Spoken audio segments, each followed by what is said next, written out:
Welcome to the HR Empowerment Podcast, where we will uncover strategies and new insights from HR professionals who discuss up-to-date regulations, best practices, and the most pressing topics like diversity and equity, leadership, dealing with difficult situations, and much more that affect your bottom line and business. Thanks for joining us. Hi, everybody. Wendy Sellers here, the HR lady. Welcome to our podcast today, which is 5 ways our employees drive us crazy and what to do about it. Before jumping into the topic at hand, our first topic, I wanted to go over some statistics. What are the costs of poor leadership? Most organizations are operating with a 5 to 10% productivity loss that better leadership practices could eliminate. And this is a statistic from the Ken Blanchard companies. The cost of poor leadership is loss of annual sales.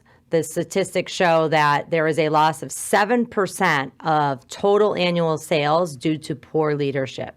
There's also a loss of 9 to 32% of voluntary turnover due to poor leadership. And then finally, there's a loss of 3 to 4% of customer satisfaction scores due to poor leadership. I actually think in 2022, that is probably much higher than when these surveys were actually taken because of what has been happening in our world. So better leadership can increase your sales. And if anything, that is what the C-suite should be worried about.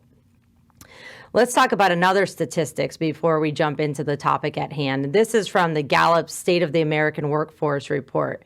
And they polled 1 million U.S. workers, and they concluded that the number one reason people quit their jobs is a bad boss or immediate supervisor.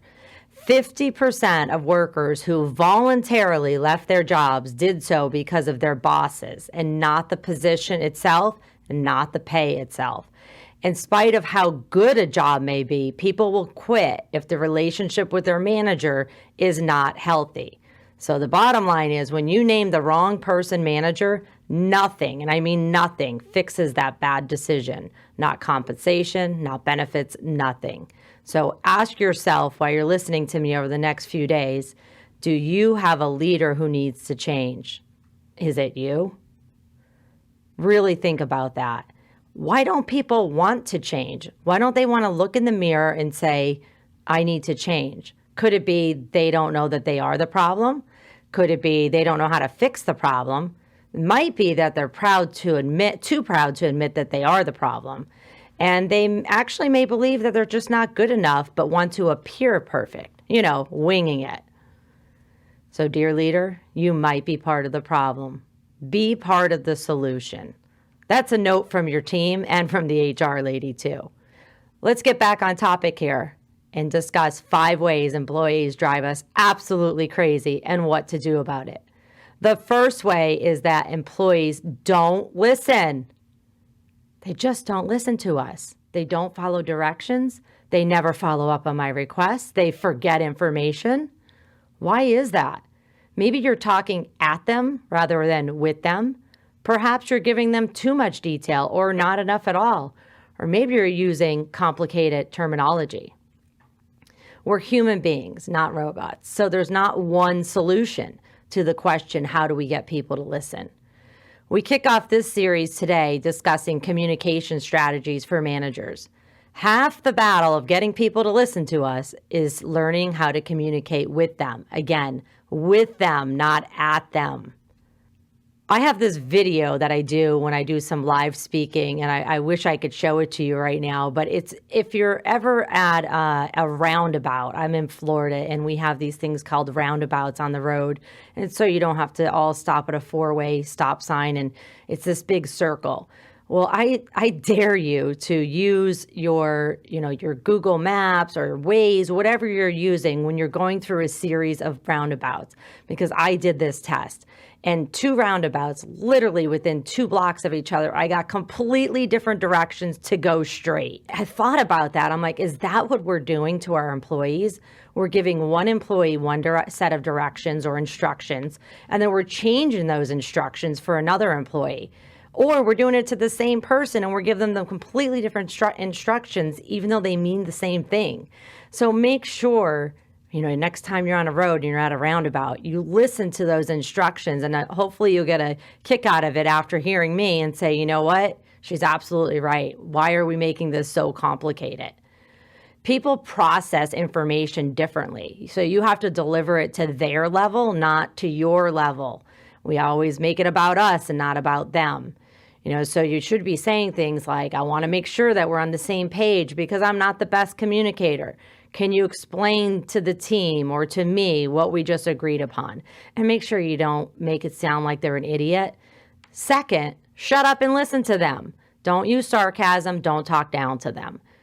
Remember that people process information differently. And so your instructions may be completely mind-boggling to them. It's your job to get them to listen. So how do you do that? I want to take you down a little path here about active listening. And communication starts with active listening. So again, that means you have to listen. Of course, they have to listen too. But if you're listening to them, they will eventually listen to you.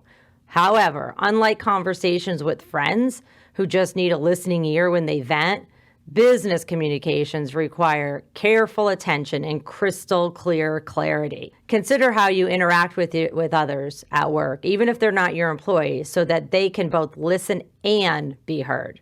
Listen, do not do all the talking, and then clarify and summarize. For some people who may be upset and they're coming into your office or your workspace, one of two things I find happens is they either have what I call a word vomit and everything comes out, or they barely say anything, right? And then you have to drag it out of them. With either one of those situations, what I would do is grab a pen and paper and start jotting down notes. Now, you have to be careful with this because you want to make sure you're still listening. So if you're that type of person that can't take notes and listen at the same time, then do not take the notes. Make sure that you take them after the fact and you clarify by the end of that conversation. If you are a person who can multitask and can listen and take notes, make sure that you do take notes, but let the person know that I am listening to you. There's a lot in this conversation. I'm going to take down notes so that we can recapture this at the end of this conversation. I also like to put away my phone and close my laptop so that they know that I am truly focused on them. But let's face it, sometimes when they're walking in your office, it's not the right time. And you just need to tell them that.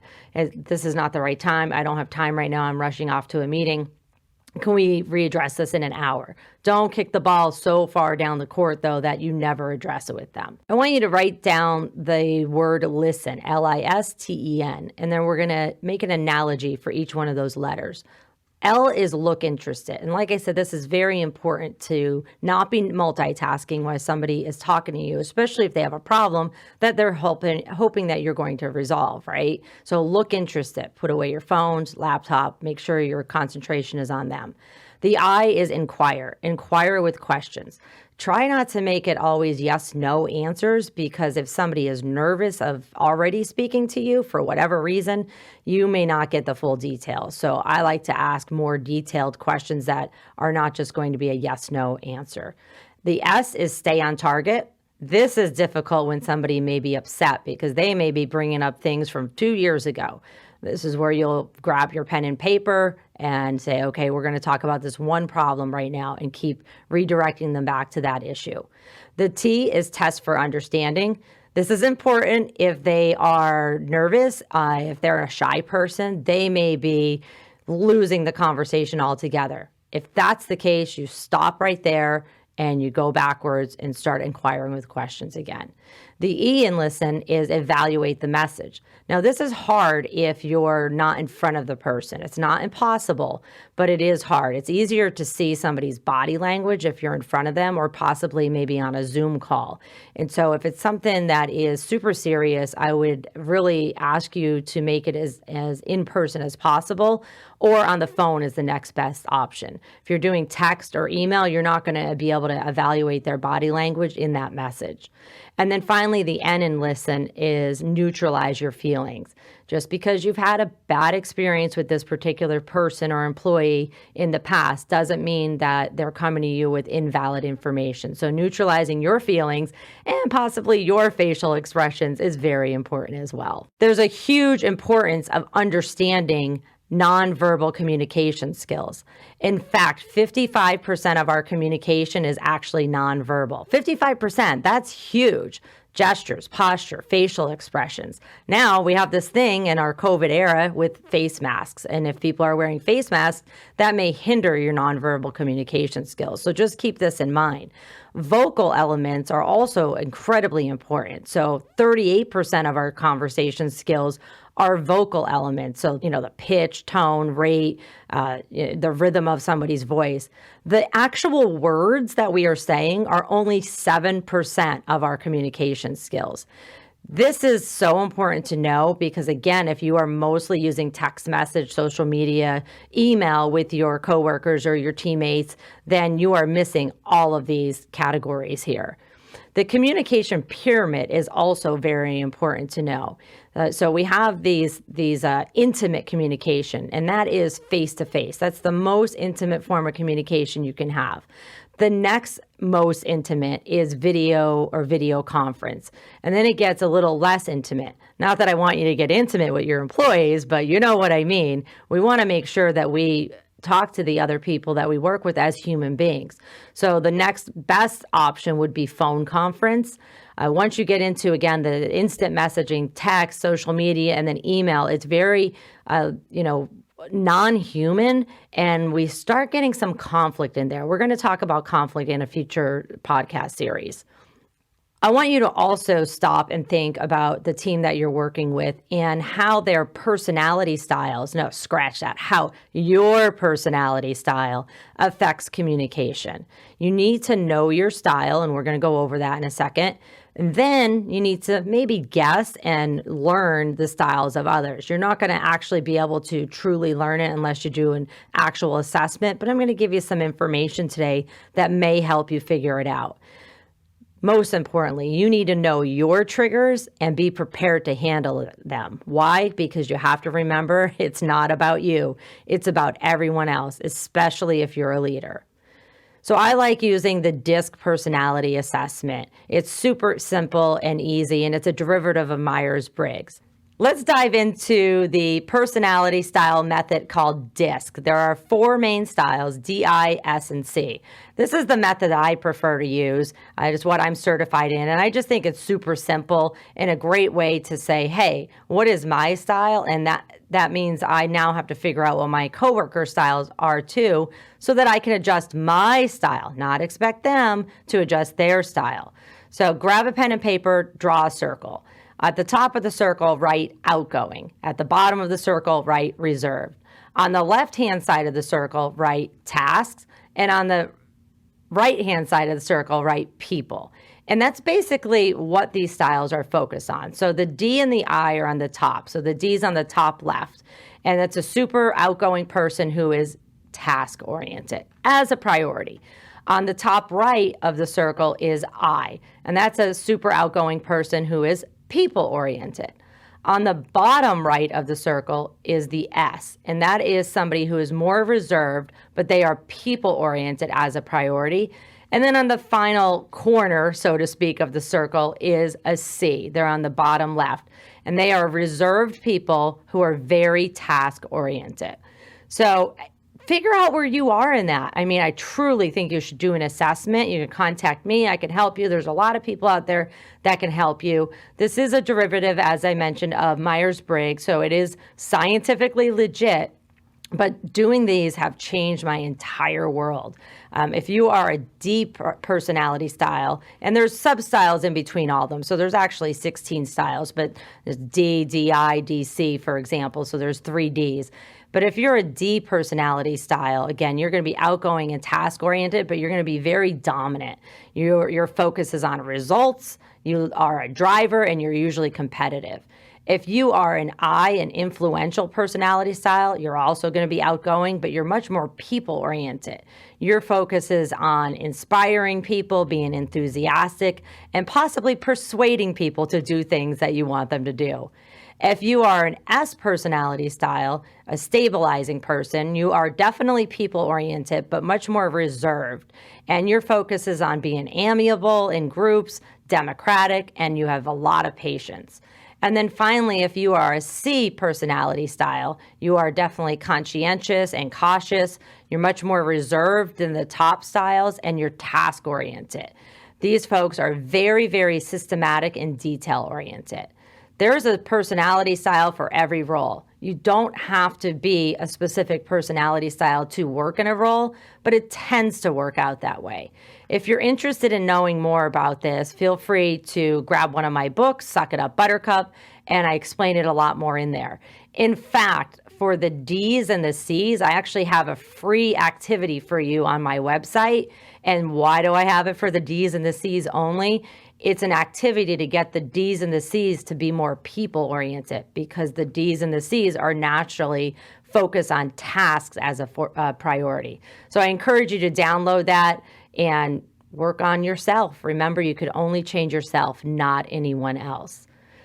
On the same topic of communication, let's talk about generations. There are a lot more myths than facts in the news about generations in the workplace. So generations is ages, and we're not really supposed to talk about ages at work, but we do. We do it anyways, and we put people in these boxes because of their age or their generation. But what I have found out is that people are much more alike than different, regardless of their age. The world has changed. Basic needs and desires of employees have changed. So regardless of the age, the world has changed, and that's why generations are different. No one fits into a neat box, though, regarding personality styles, age, generations, ability, disability, degree, experience, etc. You have to make sure you're taking everything with a grain of salt and treating people like an individual and not putting them in a box. As I mentioned, I said that I found out that more people are the same. Well, it's not just me, it's the scientists as well. Research by IBM measured generational differences in attitude toward 3 key workplace engagement drivers, and guess what? The results barely differed based on which generation answered this. And that was on future vision of the employee, and they want to know what the future vision of the employer is. Growth and development, everybody wants it regardless of their age. And recognition, everybody desires it. They might desire it differently, but they do desire it. So again, don't get so caught up in generations or age, because there's a lot more things that are alike than are different. But I'm going to go over generations real quickly, just so you understand if you hear these terminology out there. The first that we're going to talk about that's still in the workplace is baby boomers, and they were born 1946 to 1965. And the reason I say that age range is there's no scientific category that says you're a baby boomer, here's the age that you are. Somebody made this up and we all ran with it. And so you might hear some of the actual dates vary a little bit. But the major characteristics of the majority of baby boomers, again, remember, everybody's different, is job loyalty, self-motivation, high work ethic, being competitive, and willing to make personal sacrifices for professional successes. Again, take a lot of this with a grain of salt, because every single human being is different. The biggest thing that any baby boomer right now is dealing with, if they're still in the workplace, is they may not have saved money for retirement, or they may have lost it in one of the many crashes. Then there's Generation X. They're about 1965 to 1980. Their major characteristics of the group as a whole is being efficient, direct in their communication style. Remember, not all personalities are direct, so take that with a grain of salt. Adaptable to new technologies, independent, steady, and dependable. Let's focus on the independent for a second. Most not most, but many Generation X as kids were latchkey kids. And so they had to get themselves off to school in the morning and back to school in the afternoon, do their homework, have dinner ready before mom or dad came home. Also, many Generation X may be in a single parent home. And so that was something that's very new. Now, the cool thing is, because I'm Generation X, so I think it's really cool, is being the latchkey kid gave us a lot of freedom.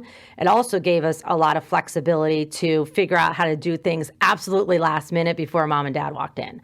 So, this is where the flexibility started coming in when we're hiring Gen X, is they've already been dealing with it a lot of their life.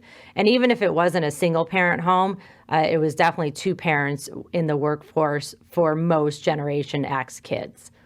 Then we move on to the millennials. I always joke about the millennials when I'm talking to millennials. I'm like, don't worry, another generation's coming along soon and they're going to make fun of them. And we're here, we have Gen Z, so we'll talk about them in a minute.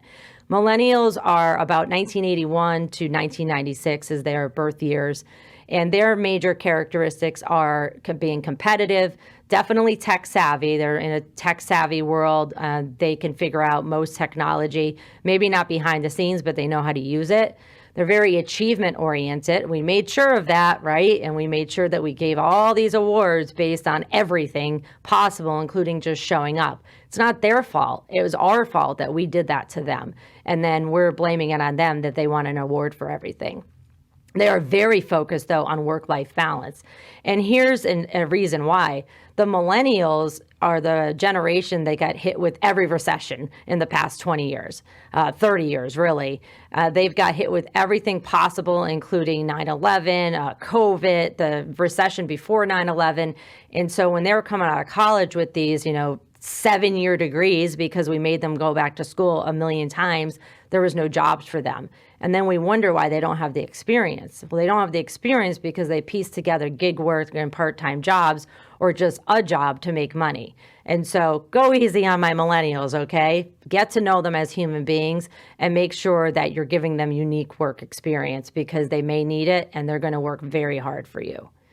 And then finally, our current generation, which I'm going to dive into a little bit more because not many people know too much about Gen Z. And why would we? Some of them are still in elementary school. They are the first true tech natives. Their generation started about 1997, depending on which resource you're looking at. And they've never known the world without the internet. So how interesting is that? Their major characteristics of the ones that are in the workforce right now is that they are very diverse. They love diversity. They're open-minded and progressive. They think the rest of us are crazy not being open-minded and progressive. And they're right, by the way. They're very tech-savvy, individualistic, and creative, and they're self-directed. So a little bit more about Gen Z. There's a lot of myths out there, there's a lot of myths out there about every generation. Even the information that I gave you is, it's just, again, I can't say it enough, take it with a grain of salt because a lot of this stuff is different based on somebody's maybe personality, what country they grew up in, how they grew up, things like that. But one of the first myths about Gen Z, which is the incoming generation to the workforce, is that they only want to freelance and do gig work. And that's not the case. Of the people that are in the Gen Z generation and are in the workforce, only 4% of them are actually in freelance and gig economy. A lot of people ask me why. My answer and many people's answer is student loan debt. We made sure they went to school and then they got no jobs and everything crashed again. And so in order to be a freelancer or a gig economy as a full-time position, that's probably not going to pay for their student loans. Now, many Gen Z may be also having part-time or side gigs to be making extra money. The second myth about Gen Z is that they prefer only remote work environments, and that's absolutely not the case. That's not the case with anybody. You just have to ask your individual employees if they want to be working remotely, and maybe they only want to be working remotely 2 days a week.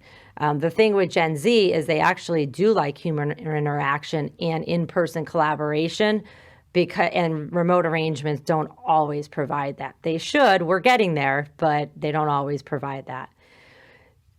The third myth that I want to talk about Gen Z is they don't want frequent feedback, and that's absolutely not the case. They don't want micromanagement, but they do want feedback. They want to make sure that they're independent and they're going in the right direction. So making sure that you are giving frequent feedback is very important. We're going to be talking about that in another session.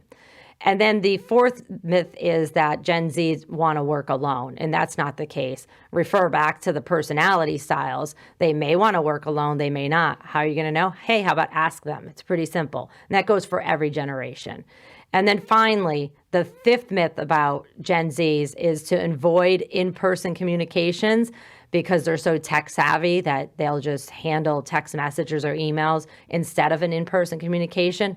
And that's not the case at all. They actually want the face-to-face and maybe a remote face-to-face so that they make sure that the message that you're trying to convey is actually the message that they're receiving.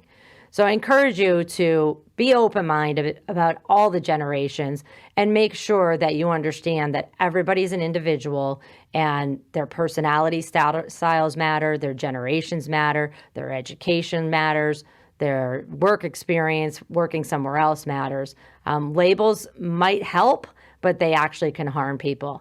We're all judgmental, it's natural, but check your judgment and ask, why do I feel this way about X person?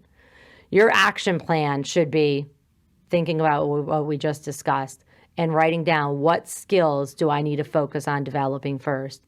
What skill or activity will you practice over the next 30 days? And are you going to trust somebody to hold you accountable to practice that?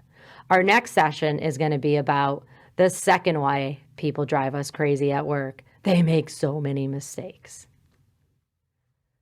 I have 2 books which you can find on Amazon or on thehrlady.com. Thank you for joining the HR Empowerment Podcast, brought to you by Aurora Training Advantage. We hope you've gained new insight and strategies to navigate the HR profession. We look forward to you joining us again on the HR Empowerment Podcast.